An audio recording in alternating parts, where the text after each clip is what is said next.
school, and then you start asking about what church did you go to, immediately you're able to tell, is who this this person is. Yeah. So Yeah. I think culturally that's just some of that.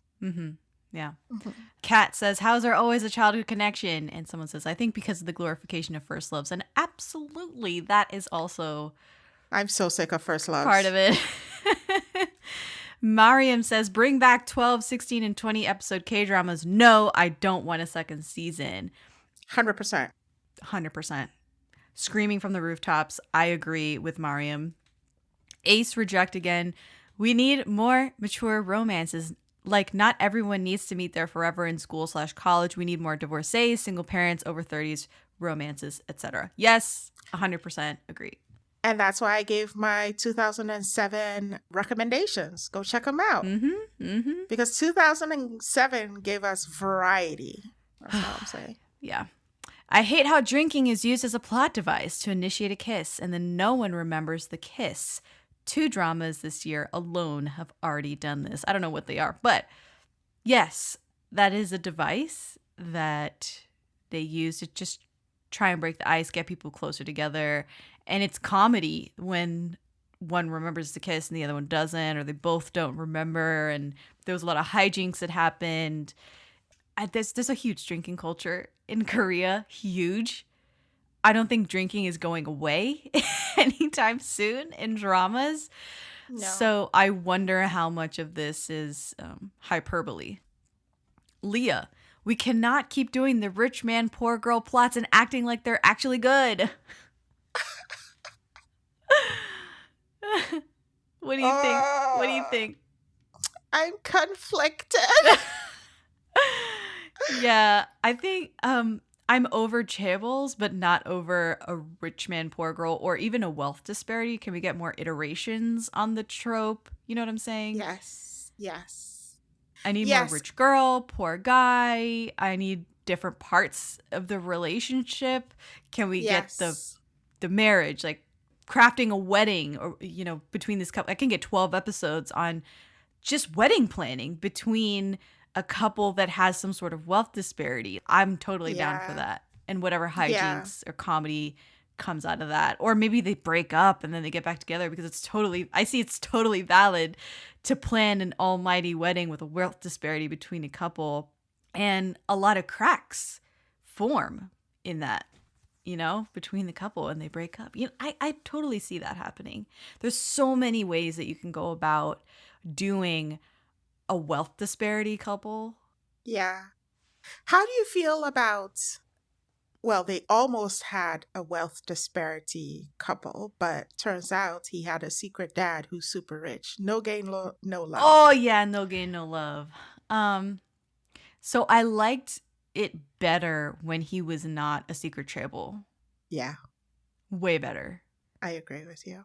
When it was revealed, I was like, oh, damn, they got me with a freaking birth secret once again. But I don't know. I don't know if I want to see rich woman, poor guy, just because of the toxic masculinity and the insecure. I'd love to explore that in a very mature way. And it could be very comedic. And I think we do need more representation of that, because just looking at the world makeup, and at least in the West, women are getting more educated and going to college more than men and all these things. So I think it can be explored in a very mature way. Mm-hmm. And to add to that, I have seen variety shows where the woman is earning more and the guy is at home. And let me tell you, that guy at home, Wasteman? Yes. No. Just, they're horrible. Okay, no. Well, here's a K-drama idea that I floated around on one of the Hot Takes episodes recently on the Patreon feed was, why can't we get 2 different levels or states of being rich? Why can't we have an heiress marrying like a tech bro who just sold a startup and he just came into money? Like last week he was eating ramen, just a totally different way of life, trying to get this startup we have that out and all this stuff. And then he sells it and comes into like a great massive money.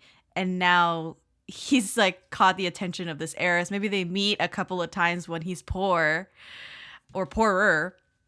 They fall in love. And now he's like trying to understand how she lives, and she spends money like water and he's still pretty frugal. And so like this kind of wealth disparity is cool. Okay. And then your second couple can be a sister also sister to the heiress, who's already married, who now has a waste man husband because he's gotten used to the good life. Yes. Yes. Okay, that's a really good idea. You know what I'm saying? Like, where's the iteration? Come on, give me something else. There is a drama that is not quite that. It is called Opil Sung. And it was like, it's a really, I want to say 2002, 2004, Nice. maybe. And he was a fishmonger in the market, and turns out that he's actually an heir. So he comes into this money, and they're training him to be a chaebol, and it was hilarious. And he falls in love with this woman from his past, and she's not rich, and now they're trying to navigate this. I'm super rich now, but I just want to be with you, and don't look at my riches. And it was a really good show. So I'd recommend that too. Yeah. Ah, nice. I like that. I like that concept. Mayura N says the Devil Judge should have gotten the hype that Vincenzo got. It was actually as dark as it was marketed. Vincenzo ended up being more funny than dark and had well-written female characters. So I have not watched The Devil Judge. I think you might have. Devil Judge. Oh, with Ji-sung. With Ji-sung, yeah. Yes, I loved it. And at the same time, it was too much. Ooh, okay. All right. I don't know how to explain that. I don't think it was dark as it was marketed, which is true. Vincenzo ended up getting more funny. Yeah, it wasn't. Vincenzo was hilarious compared to Devil Judge. Devil Judge, yeah. Sounds intense. Yeah, it sounds was intense. There is a big deep dive on Vincenzo on the podcast feed if you want to go back and listen to it. I wanted the darker tone. That's my hot take, is that I wanted the darker tone. I did not appreciate the watering down of the mafia culture and the violence. I wanted it. That's what I was promised in the first couple of episodes. Yeah, I agree. And then they come back and it's pure slapstick K-drama. I just had a hot take that, oh my God. But I'm going to say it because I spoke to Swoon Diaries about it this week. Speaking of Vincenzo, Jun Yo-bin. Yeah. If she's not acting depressed, she can't act. Ooh! So she's the female lead in Vincenzo. My follow-up to that is that I don't think her and Song Joong-ki had any chemistry. They had zero. They did not have good chemistry. I thought they were better as platonic friends or workmates. Yeah, it felt like a Sunbae and his junior. Yeah, like they were buddies, not romantic interests. Yeah. Yeah. I haven't watched enough Chon Yo-bin to know for sure if I agree with you about the depressed thing, but that is funny. The movie, our movie is coming out soon with Nam Goong-min. That's why I said, because Swoon Diary posted it and I was like, oh, Nam Goong-min is so fine. I'd love to watch this, but I can't watch this girl depressed again. Like, I'm so tired of watching her depressed. It's tiring. It's tiring, but that's what she excels in. And I'm not sure if I'm going to watch the drama because of that. Okay. Yeah. Okay. Domino77 said, most popular new gen romance dramas everyone loves, Queen of Tears, Lovely Runner, My Demon are so boring. I never get the hype. Lovely Runner reminds me of Extraordinary You. And I think that's the magic with the female character, like the female actress. Mm-hmm. She just has this lovability about her. Okay. But the other two, I agree. Okay. War and Talk. A lot of these dramas leads don't deserve love, but if there isn't a happy ending, I'm not watching your show. The fucking nerve of this person. So a lot of these drama leads don't deserve love. But if there isn't a happy ending, I'm not watching your show. That's a trash take. That's a horrible take. That's foul. Yeah. Foul. ABCDEFG, I gotta go, says, hello, My 20s season 1 is that coming of age series. Nothing can come close to it. And I remember replying going, yo, because nobody talks about Hello My 20s. I True. love that show. It was Especially a great season 1. show. I never got around to watching season 2, but season 1, oh my gosh. 100%. Yes. Loved it. Oh, so Loved good. it. A pancake emoji. I couldn't watch historical dramas. It's just so boring. I also skip scenes in dramas that show a glimpse of historical. Wow. Oh, Wow. just, oh my god. Okay. Oof. That's, oof. I can't get behind that at all. No. Katima Harper says chemistry is not about which female lead / male lead is more attractive. Everyone loves claiming that the female lead / male lead has more chemistry, air quotes, with the person that is always conveniently more attractive. I agree. Mm-hmm. It's not a hot take. I agree with Miss this. Harper, I don't. you're right. Yeah.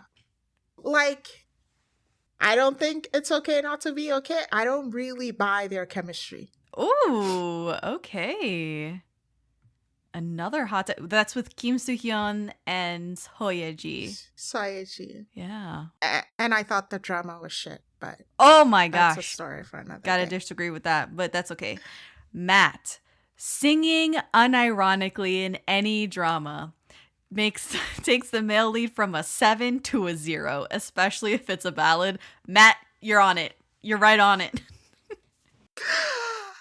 Men can't sing anymore? Like, what's going on? Dude, I cannot stand singing in a drama unless it's ironic. What do you mean? So you didn't like Hospital Playlist? Oh, dude, Hospital Playlist is about that. That's part of it, right? That's in the DNA of the show, in the plot, that they met when they were in middle school and they started a band. Fine. As far as like singing, it would be, it's someone's birthday, the female lead's birthday. And they're like, what do you want for your birthday? And she goes, I want, I don't know, Jackson to sing for me.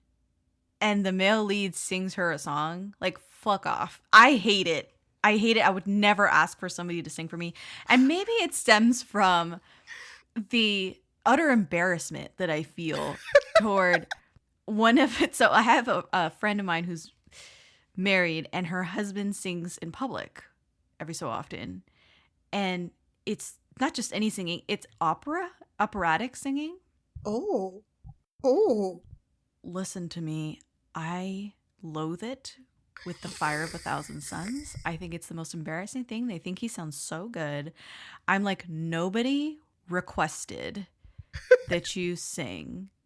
He just randomly starts singing? Yes. Like they'll be in an Italian restaurant on a busy Friday night and he'll just stand up. Oh my gosh. No. And I'm like mortified. No. Mortified. No. I cannot stand that kind of public singing. I don't care how good you sound. Shut your trap. Okay? It irks me to no end. I believe in you, Matt, for giving me this hot take. I completely agree. Ace Reject again says, it's 2025. Why are we still getting dead fish kisses? Also, why are the couple getting together right at the end? Hey, I don't know. That's just a formula. It works. It works. Sometimes it works better than other times. Yeah. And I can't watch older dramas because of the guys' haircuts.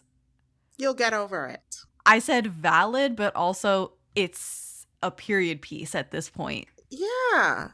Deal with it. And like I was saying in my stories maybe a week or so ago, even the fashion. I had people say they can't go back to old dramas because of the fashion. I'm like, sis, we're wearing the same things now. Literally. Like, are you wearing a crop top right now? Exactly. Are you wearing baggy pants? Do your flip-flops have a platform on them?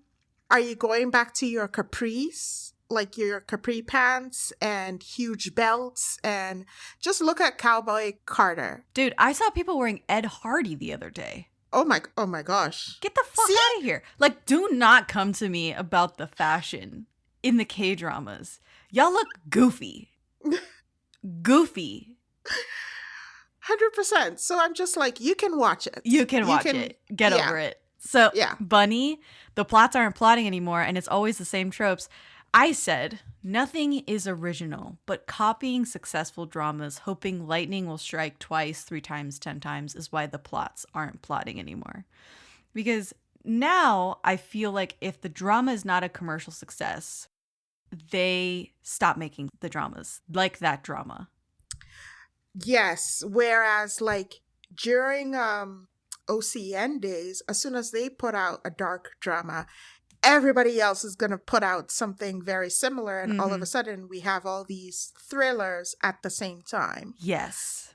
But I think what's happening now is, unless this thing is a webtoon before, and unless you're like Kim Eun-suk, who wrote The Glory and things, you're gonna get a manhwa adaptation. So it's already tried and true in terms of it being a manhwa success. Everything now feels like an adaptation from a webtoon, which there were always manhwa adaptations, but I feel like now there is always still the battle every K-drama season to put out the first of something, the first of a genre. For instance, if it's like a vampire series from one network, you better fucking believe Netflix is also going to put out a Netflix vampire K-drama and see who beats the other to the punch. You know, the year that Shin-hye-san's drama with An Bo-hyun, who you gotta give me props, I haven't mentioned yet. But that year, everything was a past life. Yes. So annoying. I was so over it. I was like, another past life? Jesus Christ, what are we doing here? Yeah. So that's why there's trends like that, because they know vaguely what each other is putting out. And I'm thinking those scripts are shopped around. Unless it's directly commissioned by TVN, KBS, whatever, the writer will probably take it to different places and say, I have this script, or I'm writing this thing, I have this idea, whatever. I've written this, that, and the other. What do you think? Will you pay me to write this? And if they say no, but another network picks it up, then they don't want to get caught with their pants down. They develop a similar concept, and that's why you get, seasons of K-drama where it's like people are falling in love with AI. People are falling in love with robots. Things like that all the time. It's cyclical. And if it's successful, even worse, because then they'll keep doing it.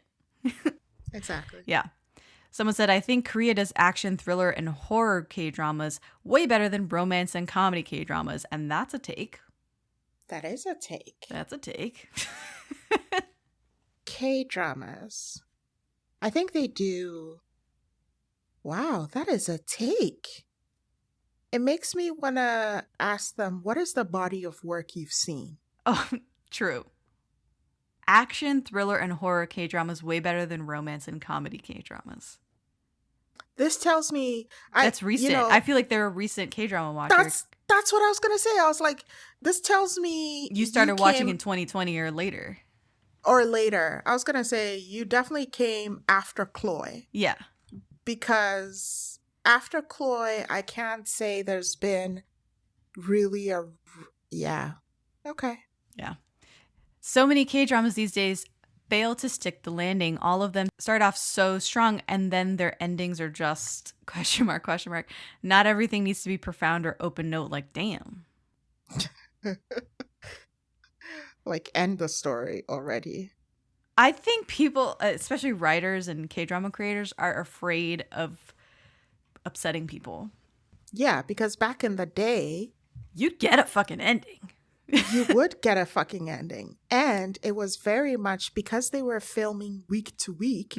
Even the scripts were changing, and definitely the audience had more, audience reaction had more influence on how the story would end, truly.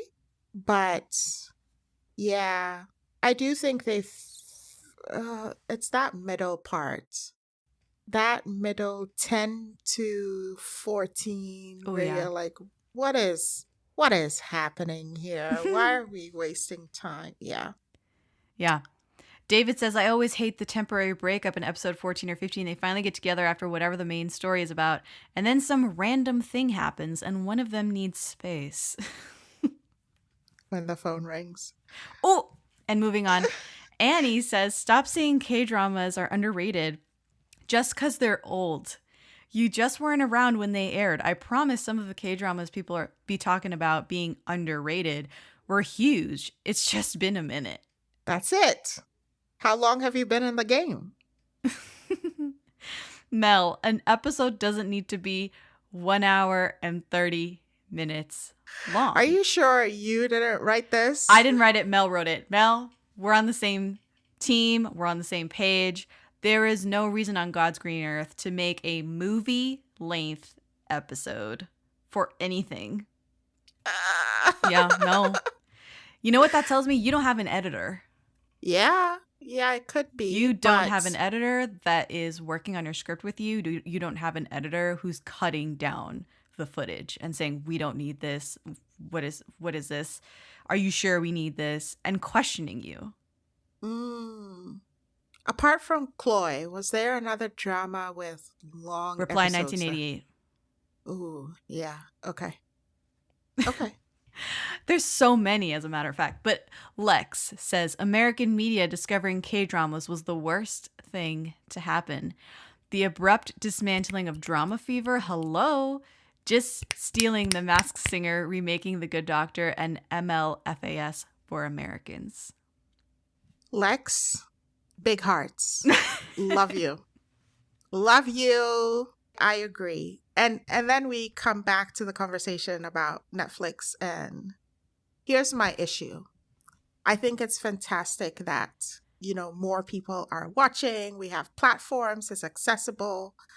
But in that, and I said it this way somewhere, back in the day, we had to go to Korea to watch their stories and to hear their voice. And now it feels like they are coming to us. And sometimes it's like the stories are, I'm getting Western audience. Yeah. And I don't like that. That's not why I went to K-dramas. So Another person says, I hate how the fans will hype up a drama so much and it ends up being mad boring and doesn't keep me on my toes. I hate being disappointed. Yeah, man, that's only in recent years I feel that it's come to a fever pitch where there is a feeding frenzy around certain dramas, and when you finally click play on them after likely having been spoiled on the drama, you finally click play and you're like, this is it? This is what had you guys losing sleep?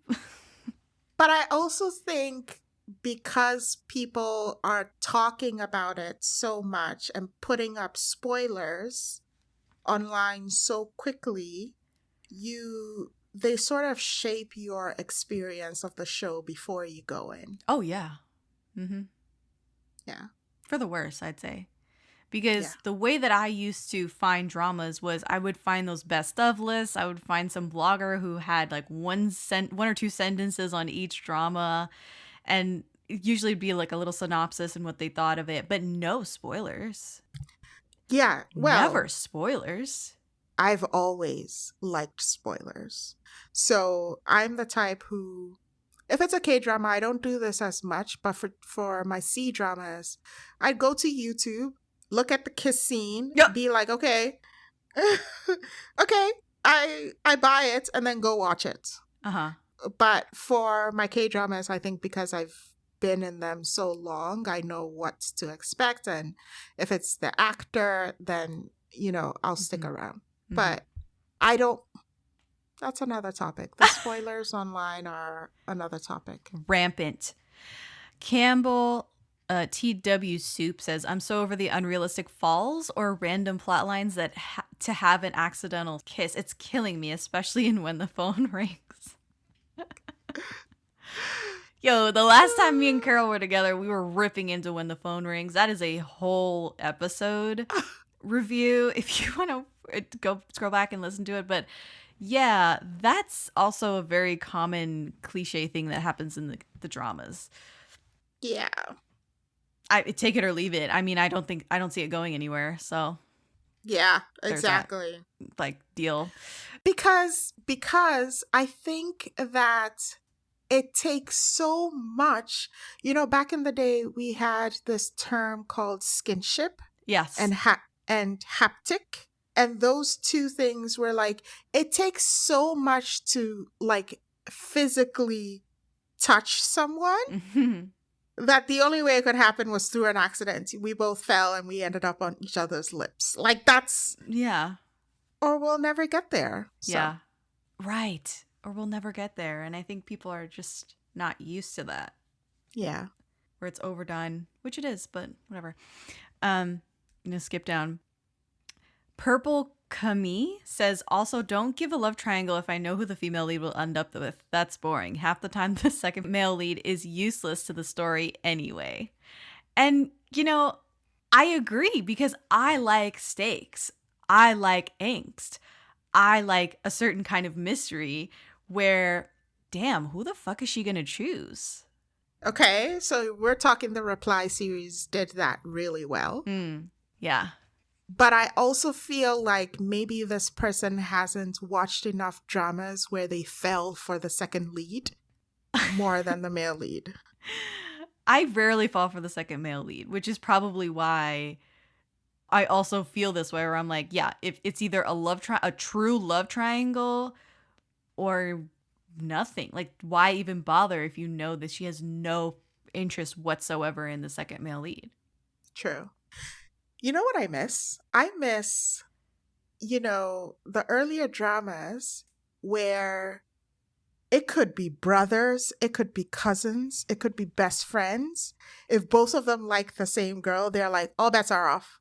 Like, dude, yes, you're right. Like, there used to be even stakes in just the relational aspect of who is in love with this person. Yes. And if it was two, like, they don't do this anymore. Two brothers in love with the same girl, or two girls in love with the same guy and they're sisters or they're cousins or something like that. And you're like, oh my God. Like, it's tough, bro. Like, they don't do that spicy shit anymore. No.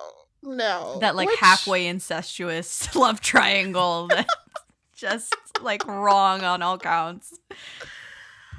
Somehow toxic.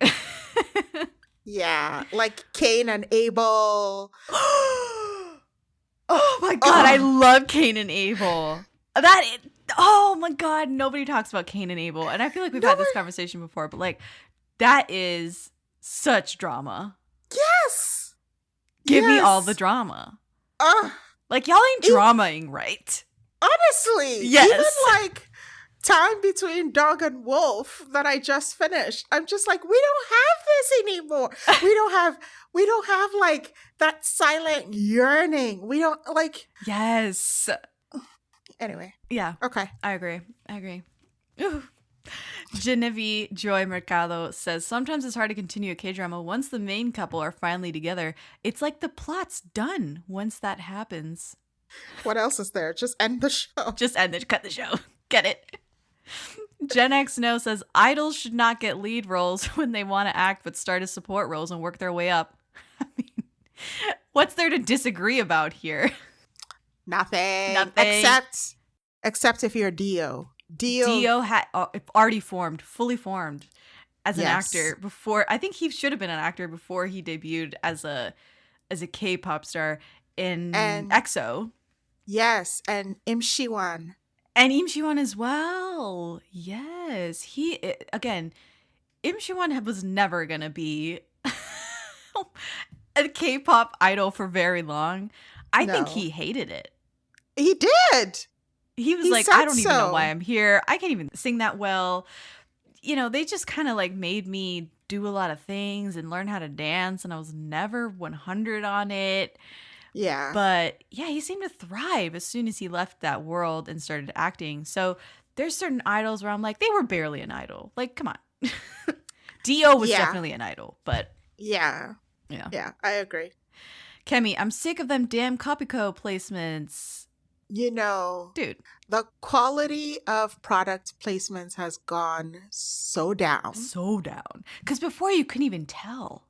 Right? There were some seasons of my K-drama watching life where I was like, I don't remember seeing an ad. No. And I'm not even just talking about that, but I'm also talking about just the products, which really tells me the industry is down. Because back in the day, everything felt like a PP.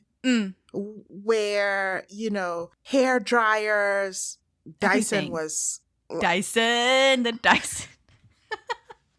We knew Dyson before Dyson knew. Because honestly, it would be a poor female lead with like holes in her shoes type poor. Yes. But she'd have a Dyson Airwrap. And you'd be like, but how? Even my favorite was the fridge in King to Hearts with Lee Seung-gi and Hanjiwon? Yeah, yes, Hanjiwon. Or Hajiwon. Hajiwon. They're kissing in front of the fridge. I'm like, that is the fridge I want. Like, the PPs used to PP. It used to be something. But now, Kopiko, I They're can't like, stand. oh, I'm a little tired right now.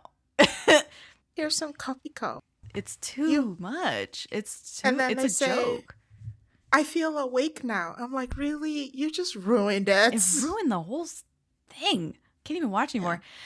LV, I'm new to K-drama, but so far I really dislike the female lead often being this timid, childlike, wide-eyed girl, skittish and overly acting cute/dramatic. Where are my strong, confident, grown-up queens? And I was like, oh, you've come to the right place. So I gave her a bunch of recs. I don't know if she actually watched any of these or circled back and commented back because there's too many comments on that video. There's no way I would be able to look. Anyway, try watching Search WWW, which was the very first episode that I had you on. Moving, Run On, My Name, The Glory, It's Okay, That's Love, Sky Castle, Mr. Sunshine. These shows don't have such cutesy female leads. And of course, the comment community hopped into her subcomments and said, watch Happiness, watch Love to Hate You. And someone said, definitely recommend My Liberation Notes. So all the shows are really great showcases for a different, strong female lead. Yeah. Do you have any to add? My Lovely Kim Sam-soon, Dalja Spring. Let me think. I mean, there's a lot. 9 in, 2 outs is so good. If you can find it, I mean, that's really good. Friends to Lovers.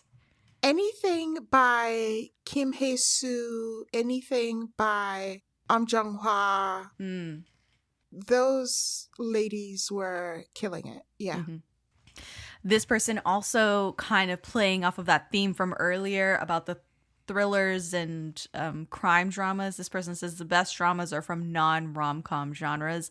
They have better story development when you don't have a focus on romance. Simon Tapes says the thriller/crime or action dramas have some of the best writing and performances than any other K-drama genres. They're just way more engaging and the scripts require the actors to deliver. Okay. I eat up revenge, political, historical, political. I'm not sure about the thrillers. There's some of them they've gotten better. Like, what they're sensing is that the influx of money from the West and the streamers is elevating the genres that do well in the West. Yes. So action, thriller, crime, these darker ones never got play in Korea because the networks would just not really pick them up usually. Or there was so much censorship on these television channels where there isn't on streaming, right? Yeah. They don't have to abide by, you can't show this, that, and the other. You can't show, the famous one was knives and guns. So you would be watching a crime show on a regular broadcast network in Korea, and then all of a sudden the gun would be blurred out. or the knife will be blurred out. And you'd be like, this is so tame. Like, why are they doing this? It's so, ugh. But it's because of broadcast rules. True. And my concern with the crime and thriller overtaking romance is eventually I feel that it has an influence on how we see people and strip them of empathy and humanity, and it just becomes another pew pew pew bang bang bang. I'm just like, ugh, give me a story. Give me a human story, which I'm really loving because I'm seeing a lot of K-dramas now also doing more of that, of just the human story stuff. And it's also doing well. So, yeah, I think the thriller, crime, and action stuff is good. I like that they're getting more play. I like that they're somewhat improving over time. But also they tend towards spectacle, is I think what you're saying. Yeah, and I don't like spectacle. Booked by Ina says K-dramas where actors are full adults and behave like virginal teenagers, where small things like holding hands is a huge thing, is such a turnoff. And again, what? Well, why don't you? You had something to say immediately. What do you have to say? No, I'm seeing your comments, and just go ahead. We can talk about my it. comment that I wrote back to her on TikTok was, that was the appeal for me of K-dramas back when I started. Every touch became meaningful again. Exactly. That's literally why, first of all, my parents would not let me like watch A Bold and Beautiful or like those were in the stuff. Days of Our Lives. Yeah, that stuff. So it was very much Asian dramas. And it just put more meaning into every moment, like you're saying, but more so culturally. At the time, you weren't just touching anybody. No. I mean, even today, like I would never just touch someone. Like, you know what I'm saying? Yeah. So it's maybe you're a bit desensitized in the sense that, you know, your environment, it was easy to like hold hands, hug, but not necessarily on the other side. Yeah. Iris says, I know literally everyone disagrees, but I adore the fact that romance K-dramas have like minimal kissing and almost zero sexual scenes. So she feels the opposite. I like seeing romance in actions and words rather than physically. That's what drew me to K-dramas. Yeah. So, and this is my last one that I picked. I'm so jazzed that we've come to the end of this process, but I can't believe it. Annette Lenson says the white truck where someone gets hit on a crosswalk that they could avoid like 5 minutes ago always makes me so frustrated. Haha. And I think I might have said, I was feeling cheeky that day. And when I saw her comment come in, I think I said, not every K-drama needs a white truck, but every white truck needs a K-drama. I agree. And like, it's a fun, almost inside joke at this point where someone's close to the road, someone's about to cross it. Are they going to get hit? Might they get hit by a rogue white truck of doom? It's like an old friend to me. Yeah. I've learned to accept it, and I don't mind it at all. You know what just hit me? The white truck of doom is almost like an intentional, accidental sort of, that's how they're trying to explain it. But in the trunk, when she walked onto the street, it wasn't a white truck. And in Goblin, when I think she the did first on time, purpose. and then the first time the Grim Reaper stopped like someone in the street, there was an accident, or it also wasn't a white truck. So it's almost like, but like the subversion of it is also, you know, something. I like that too. I like when they subvert it and you think they're gonna get hit and then they don't. Yeah. And they're like, whew, oh, that was a close one. I'm like, ha, because, you know, many a female lead and male lead have been maimed or killed or lost their memory from a brush with the white truck of doom. So Anyway, we have come to the end of this long process of digesting and commenting and really airing our grievances with all of these hot takes that people have presented in this one TikTok video that I posted. And I'm so happy that you were along and game to do this with me, Carol. I appreciate it so much. Carol, where can people find you online? Thank you for having me. And you can find me on Instagram as K-Drama's Musings. And that's where I am right now. Still figuring it out, but I think I'm in the process of finding my love for, K-dramas again. So Yeah, I gotta absolutely. go back. Yeah, you got to come back. Carol is very happy to talk with you guys about K-dramas in her DMs. I think that's like the best place to find her if you want to comment on one of her posts or something like that. Sometimes she's a little more quiet on Instagram than some weeks, but definitely a wonderful drama friend. She has Rex galore. So if you're like, oh, I really like this show, maybe Carol can suggest some more from this genre, from this show. And she's so kind enough to do that for anyone who jumps in her DMs. And of course, you can talk shit with her too. That's what I usually do is I talk shit with Carol all the time. We have takes for days. But Carol, thank you so much for being here.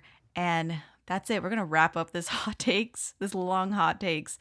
I'm Jessica, and this has been the Teba K-Rambles podcast. Bye.